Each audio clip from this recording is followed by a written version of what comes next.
¿Alguna vez pensaste en cómo moría la gente antes de los hospitales, antes de los médicos, antes de entender siquiera que era una enfermedad? En la Edad Media, la muerte no llegaba sola, venía acompañada de rezos, rituales, temores y esperanzas. Se hablaba del purgatorio, del infierno, de santos que intercedían por el alma y de demonios que esperaban agazapados el último suspiro. Había que prepararse. Morir sin confesión, sin testamento, sin el cuerpo en orden, era tan peligroso como vivir en pecado. En este episodio hablaremos de todo eso, de cómo se preparaban para morir, de los ritos del cuerpo, del miedo al más allá, de los cementerios, de las buenas y malas muertes y del silencio que quedaba cuando el alma se iba. Esto es Desde Otra Época, el canal donde no solo recordamos la historia, la sentimos, la vivimos y la reconstruimos. Hoy evitamos hablar de la muerte. La escondemos. La empujamos al final, como si no nos tocara. Pero en la Edad Media, la muerte vivía en el centro mismo de la vida. No era una sorpresa. No era un tabú. Era una certeza. Y la gente se preparaba para ella como quien prepara un viaje, lentamente, con resignación y con fe. Philippe Ariès lo llama la muerte domesticada. Una muerte rodeada de los tuyos, sin hospitales, sin máquinas, sin urgencias. El moribundo sabía cuándo estaba cerca y su deber era decir adiós, ordenar sus asuntos, recibir al sacerdote, pedir perdón. Los familiares se reunían alrededor del lecho, en silencio. Algunos lloraban. Otros rezaban. El sacerdote le ofrecía los últimos sacramentos.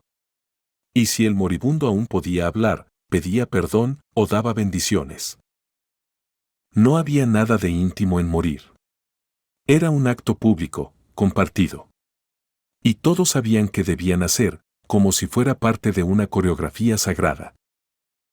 Morir en casa, rodeado de fe y palabras sagradas, era parte del orden natural. No había ciencia. No había control. Solo costumbre y preparación. En la Edad Media, no bastaba con morir. Había que morir bien. Una buena muerte no dependía de la edad, ni de la causa, ni del dolor, dependía del orden. De estar preparado. De cumplir con el ritual. Morir bien significaba haber confesado los pecados. Haber recibido el viático, ese último pan consagrado que guiaba al alma. Haber hecho testamento. Y, sobre todo, haber aceptado la muerte con humildad. Como explica Michel Bobelle, quien moría en paz, con el rosario entre los dedos y el nombre de Cristo en los labios, era recibido como un alma salvada. En cambio, quien moría de forma repentina, en pecado, o negándose a los sacramentos, dejaba una estela de temor. Había señales.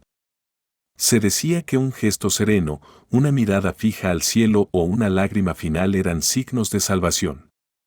Pero si el cuerpo se agitaba, si la cara se torcía, si el alma parecía pelear, muchos creían que el demonio había ganado. La diferencia entre morir bien y morir mal era también la diferencia entre el cielo y el fuego eterno. Una vez que el último suspiro salía del cuerpo, comenzaban los rituales. No había morgue. No había ambulancia. No había silencio frío de hospital.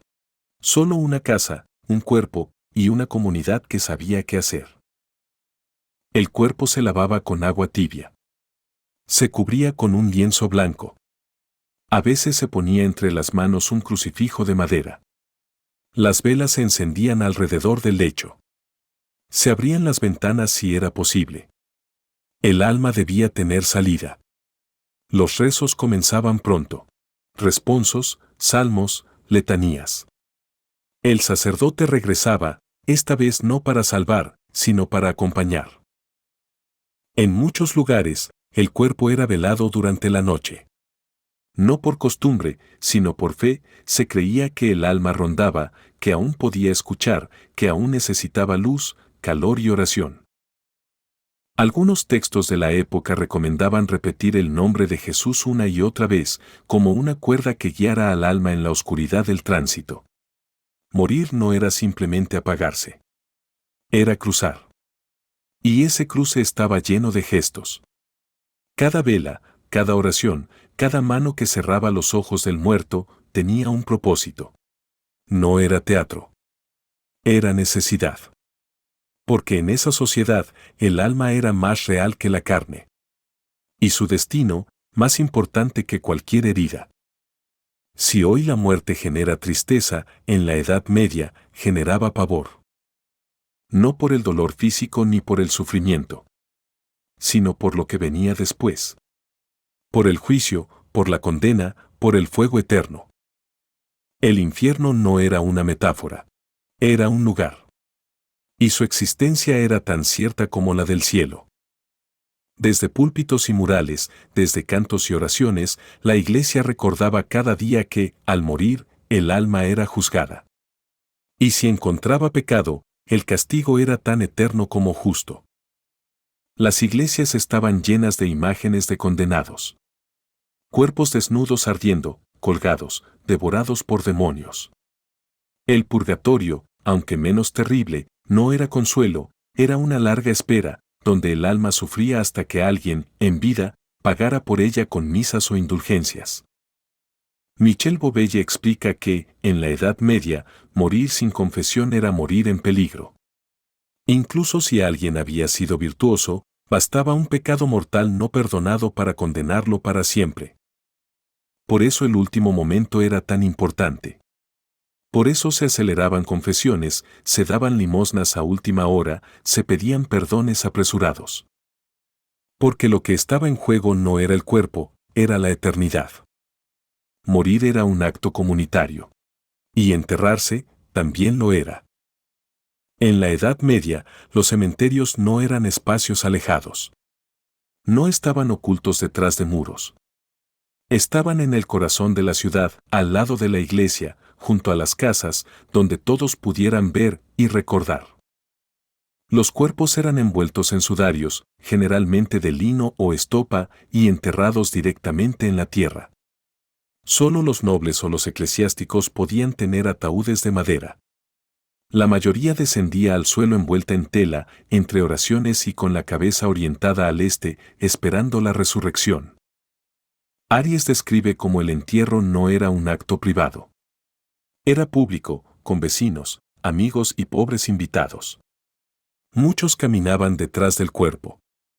Se leía el nombre. Se pedía a los presentes que rezaran. Se dejaban limosnas, no flores. Se compartía pan y vino, no silencios incómodos. El cementerio era un lugar de paso, de encuentro. Un recordatorio constante de que la muerte no estaba lejos. Que los muertos no desaparecían, seguían presentes en las misas, en las oraciones, en las monedas dadas por su alma. Y así, mientras uno bajaba a la tierra, los demás se aseguraban de que no bajara solo. Cuando el alma se iba, algo quedaba. El cuerpo, sí.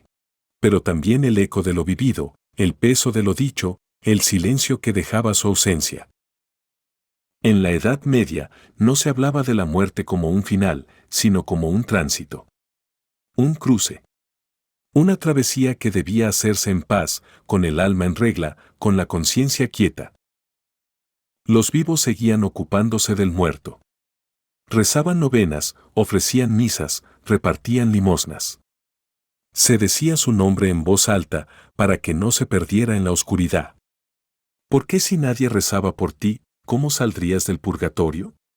Philippe Aries insiste, morir no era desaparecer. Era entrar en otro lugar. Un lugar que no se podía ver, pero que se sentía cerca. En la vela encendida. En la silla vacía. En el rosario que seguía colgado en la pared. Y así, la muerte no era el olvido. Era una presencia distinta.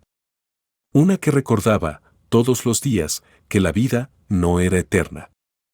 Y que lo importante no era cuánto se vivía, sino cómo se moría. Durante siglos, morir fue un acto visible, sagrado, colectivo y profundamente humano. No había tecnología ni había ciencia, pero había un orden. Una lógica espiritual que envolvía el último suspiro con sentido, con rito y con compañía. Philippe Ariès, en su monumental obra de Hour of Death, lo llamó la muerte domesticada. Una muerte compartida, conocida, hasta cierto punto, esperada. Y Michel Bobelle, al estudiar los testamentos, los rezos, los entierros y las imágenes del infierno, demostró que la muerte no solo marcaba el fin de una vida, sino el principio de otra forma de presencia. Tal vez hoy nos cueste entender ese mundo. Nos resulta lejano, oscuro, doloroso. Pero si lo miramos de cerca, quizás descubramos que lo que más temían no era morir. Era morir solos, sin perdón, sin memoria.